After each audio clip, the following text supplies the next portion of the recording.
Assalamualaikum warahmatullahi wabarakatuh.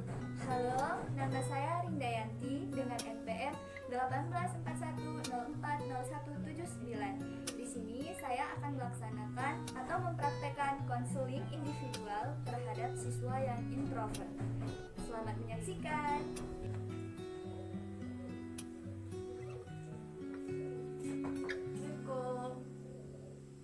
Assalamualaikum. Waalaikumsalam. Ya, silakan masuk.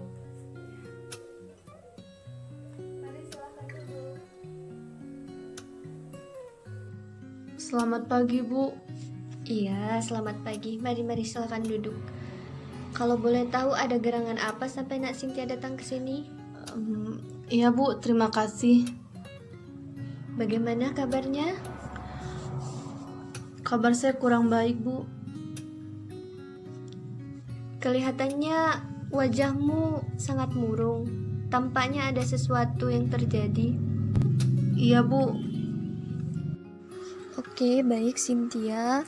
Ibu juga merasa bahwa pagi hari ini teramat sangat baik untuk kita berbincang-bincang mengenai permasalahan yang sedang Cynthia hadapi. Sebelumnya, apakah Cynthia pernah mengikuti proses konseling? Oke, jadi Ibu akan jelaskan dulu apa itu konseling ya, supaya untuk mempermudah Cynthia dan Ibu. Jadi konseling itu adalah interaksi antara dua orang di mana ada konselor dan konseli. Konselor itu adalah Ibu dan konselinya adalah Cynthia. Tujuannya kegiatan konseling itu untuk memecahkan suatu permasalahan yang sedang dihadapi. Seperti itu. Apakah Cynthia paham sampai sini? Paham, Bu. Baik. Sekarang Cynthia boleh menceritakan dulu permasalahan Cynthia supaya bisa difahami. Mari silakan. Mari Cynthia boleh ceritakan ya. Ya Bu, dengan senang hati saya akan menceritakannya. Tapi mohon dirahasiakan kepada siapapun, karena ini adalah masalah pribadi saya. Iya, Cynthia tenang saja ya. Ibu akan merahasiakan permasalahan Cynthia. Iya, Bu, terima kasih. Saya gemetar ketika tampil di depan kelas, Bu. Saya juga merasa tidak percaya diri saat akan menjawab pertanyaan dari guru. Padahal saya hanya menjawabnya dari tempat duduk, tetapi saya tetap merasa gugup dan gemetar. Ini yang menyebabkan saya jarang bicara dan berpendapat ketika guru mengajar di kelas.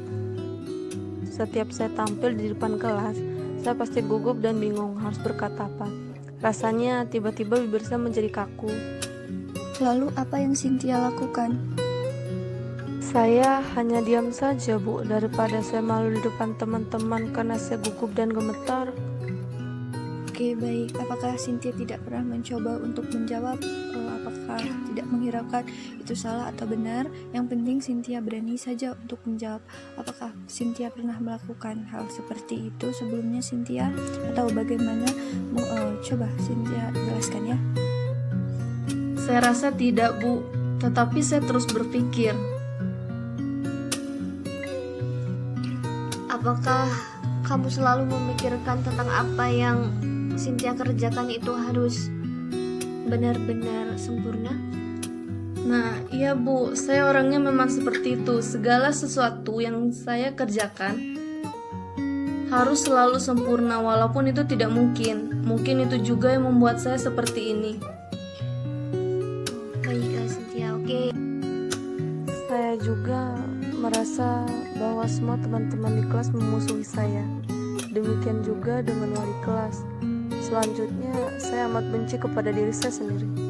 Saat-saat seperti ini, rasanya tak ada teman yang tempat saya mencurahkan perasaan dan isi hati saya. Hidup ini teramat sempit dan mencekam. Kadang-kadang saya ingin berhenti saja sekolah. Karena itulah akhirnya saya sering sekali membolos. Oke, baik Cynthia, saya dapat memahami perasaan kamu. Ada beberapa yang saya catat dari ungkapan perasaan kamu. Karena saya merasa bahwa saya terus-menerus dijauhi dan diperlakukan tidak menyenangkan oleh teman-teman karena saya sulit untuk komunikasi, akhirnya saya memilih berteman dengan anak-anak yang tidak sekolah, Bu.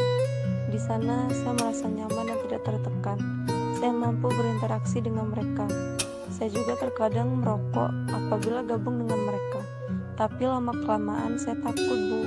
Kalau terus gabung dengan mereka, saya takut kalau nanti saya semakin tidak terarah dan semakin tidak bisa berinteraksi dengan teman-teman di sekolah.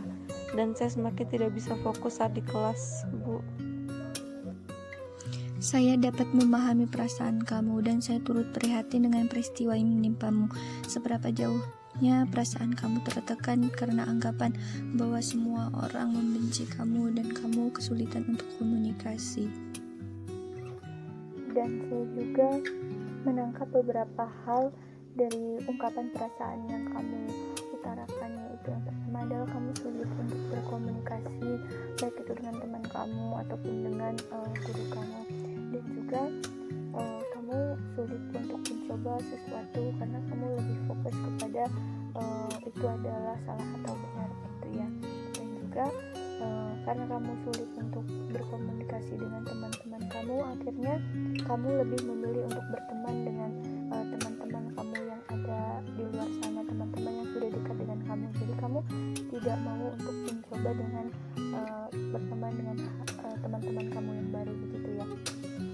Oke, untuk selanjutnya kamu bisa lebih menceritakan lagi apa yang kamu rasakan dan apa yang terjadi terhadap kamu ya, seperti itu. Tidak apa-apa, ceritakan saja dengan ibu. Oke, mari Cynthia, silahkan dilanjutkan ya. Saya ingin berubah, Bu, setelah mendengar nasihat dari Ibu. Menurut saya, hanya Ibu yang bisa memahami keadaan saya saat ini. Perubahan apa yang kamu inginkan, Cynthia? Saya ingin berubah agar bisa komunikasi dengan lancar saat presentasi dan bisa berteman dengan anak-anak lain, terutama di dalam kelas, Bu. Dan saya juga ingin perubahannya membawa saya kembali seperti dulu. Lalu bagaimana kamu mewujudkannya? Iya, Bu. Pertama, saya harus berusaha untuk bisa memahami sifat dari teman-teman. Saya tidak boleh mudah untuk tersinggung. Saya juga harus belajar untuk bisa komunikasi dengan mereka. Kedua, saya harus menjauhi teman-teman saya yang tidak sekolah, tidak lagi merokok. Ketiga, saya harus belajar memahami materi sebelum presentasi, agar saya lebih lancar pada saat tampil di depan teman-teman dan wali kelas saya, Bu. Iya, bagus sekali kalau Cynthia sudah tahu apa yang harus Cynthia lakukan. Dan juga saran dari ibu, sebaiknya jangan dulu berpikir negatif ketika akan hendak melakukan sesuatu gitu, tapi berpikirlah dulu untuk secara positif begitu, agar itu bisa menunjang kepercayaan diri Cynthia. Dan juga Cynthia jangan lagi terlalu dekat berteman dengan teman-teman Cynthia yang tidak sekolah, karena itu akan membuat dampak yang lebih buruk lagi kepada Cynthia. Dan coba Cynthia bayangkan apabila nanti teman-teman Cynthia yang ada di kelas tahu bahwasannya Cynthia berteman dengan teman-teman Cynthia yang tidak sekolah, kemudian merokok dan membuat Cynthia menjadi malas begitu, apa gitu yang akan terpikirkan oleh teman-teman Cynthia? Tentunya mereka akan lebih jauh sekali untuk menjauhi Cynthia gitu, tidak akan untuk berteman lagi dengan Cynthia begitu. Oke, baik. Sekarang Cynthia harus terus semangat ya, dan melakukan hal-hal yang lebih baik lagi supaya kedepannya kalau Cynthia presentasi sudah tidak gugup lagi. Cynthia sudah mampu untuk berinteraksi dengan teman-teman Cynthia, dan juga tentunya Cynthia tidak lagi ikut-ikut dengan teman-teman Cynthia yang tidak sekolah gitu, apalagi itu merokok. Karena lebih parahnya lagi, wanita itu kan tidak boleh merokok gitu ya, itu tidak baik begitu. Nah, sebelum pembicaraan ini kita tutup, bagaimana perasaanmu? Baik, Bu. Saya rasa sudah cukup, Bu. Saya sudah merasa lega dan tenang setelah melakukan konseling. Kecemasan dan ketakutan saya mulai menurun, dan saya juga tahu langkah-langkah apa yang harus saya lakukan, Bu. Apakah masih ada yang ingin Cynthia sampaikan kepada ibu? Tidak, Bu. Saya rasa cukup. Bagaimana kalau kita tutup pembicaraan ini dan saya mengucapkan terima kasih atas kesediaan Cynthia. Sama-sama, Bu.